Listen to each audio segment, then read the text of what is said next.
네, 안녕하십니까. 신지식인 정인태입니다. 저는 국립한국복지대학교 특임교수를 역임했습니다. 안철수 당대표 되고 윤석열, 윤핵관 탈당한다면 성공할까? 네, 요즘에 이런 기사가 아주 많이 하고 있습니다. 네, 세계일보에서 보면은 심평 안 당선 시 윤 탈당할 수도 이런 얘기를 하고 있고 이준석은 당원에 대한 협박이다 이런 얘기를 하고 있는데요. 과연 안철수 대표가 당대표가 되고 그리고 윤석열 윤핵관이 탈당한다면 성공할 수 있을까요?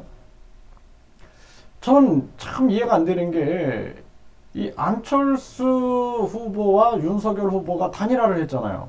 그래서 한 사람은 대통령이 되고 한 사람은 인수위원장 맞지 않았습니까?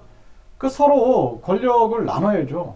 서로 권력을 나누고 국민을 위하여 국민을 위한 정치가 무엇인가를 실현해야 되죠.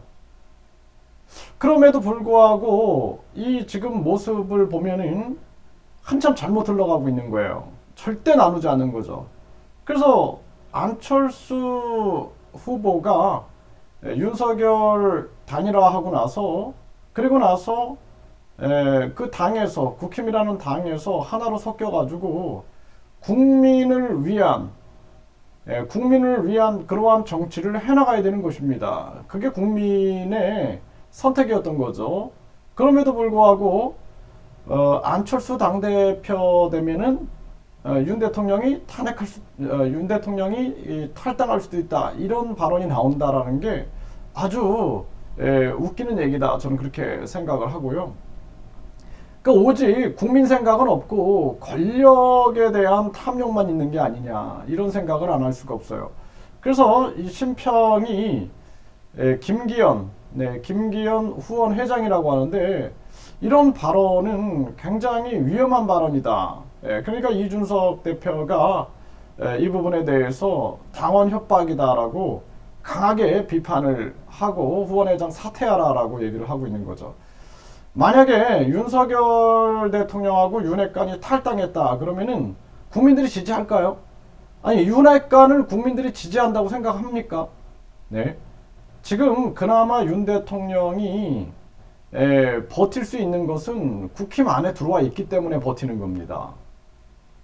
그러니까 원래는 국힘이 윤 대통령을 받아줘서는 안 되는 거예요. 왜냐하면 윤 대통령이 박근혜, 이명박 자기들이 탄생시킨 국힘의 전신 정당들이 탄생시킨 대통령을 수사한 본인이기 때문에 받아주면 안 되는데 이 지금 국힘도 권력에 의해서만 움직이는 거예요. 이 자들은 권력에 의해서만 움직이다 보니까 결국에는 윤석열 지지율이 1위가 나오고 있어. 이거 민주당으로 갈 게 아니라 이거 우리가 잡아서 정권을 나눠먹게 해야 돼 하다가 결국에는 국힘을 선택한 거죠. 그 국힘을 선택해가지고 지금 국힘 출신 대통령이 된 건데 그러니까 그나마 보호가 되고 있는 거지. 만약에 윤핵관이 탈당해서 뭐 신당을 창당한다 그러면 저는 바로 탄핵당할 거다. 저는 그렇게 보고 있습니다.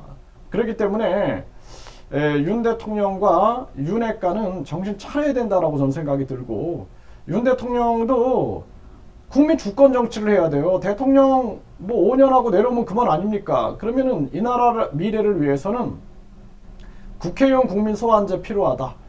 국회 해산 국민투표제 필요하다. 그리고 국민투표 시민 발언제 필요하다. 그래서 대통령이 가진 국민투표 부의권을 국민들에게 돌려놔야 된다. 이런 국민을 위한 정치를 해야죠. 윤핵관들도 자기들이 권력을 향유할 생각하지 말고 국민들에게 권력을 되돌려줄 생각을 해야죠. 참 안타깝습니다. 그래서 우리 국민들이 계속 지배자들에게 지배를 받아서는 안 된다. 그래서 우리 국민들 스스로도 그 나물의 그 밥이다. 그놈이 그놈이다.